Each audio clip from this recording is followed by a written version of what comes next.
বিড়ালের কথা, লিখেছেন উপেন্দ্র কিশোর রায়চৌধুরী। গৃহস্থদের ঘরের পিছনে এক বেগুন গাছ আছে। সেই বেগুন গাছের পাতা ঠোঁট দিয়ে সেলাই করে টুনটুনি পাখি তার বাসা বেঁধেছে। সেই বাসার ভিতরে 3টি ছোট্ট ছানা ছিল, খুব ছোট্ট ছানা। তারা উঠতেও পারে না, চোখও মেলতে পারে না, খালি সারাদিন হা করে আর চি চি করে। গৃহস্থদের বিড়ালটি ভারী দুষ্টু, খালি ভাবে টুনটুনির ছানা খাবো, টুনটুনির ছানা খাবো। একদিন গৃহস্থদের বিড়ালটি টুনটুনি বাসার নিচে এসে বলল, কি করছিস লা টুনটুনি? টুনটুনি পাখি তার মাথা বেগুন গাছের ডালে হেট করে বলল, প্রণাম মহারানী।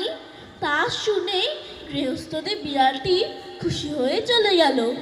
এমনি সে রোজ আসে আর রোজ টুনটুনি তাকে প্রণাম করে আর সে খুশি হয়ে চলে যায়।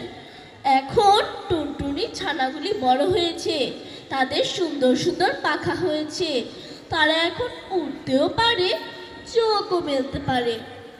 একদিন টুনটুনি ছানাগুলোদেরকে জিজ্ঞাসা করে, টুনটুনি বাছারা, তোরা কি উঠতে পারবি?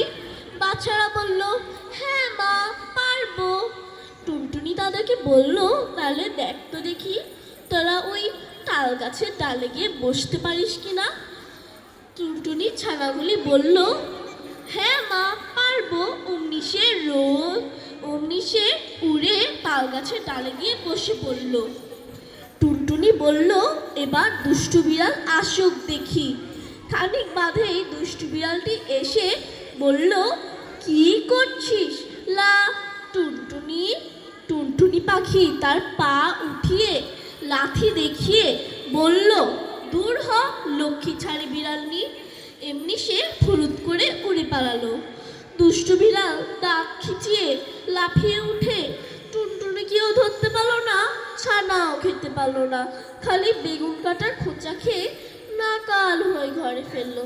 ধন্যবাদ।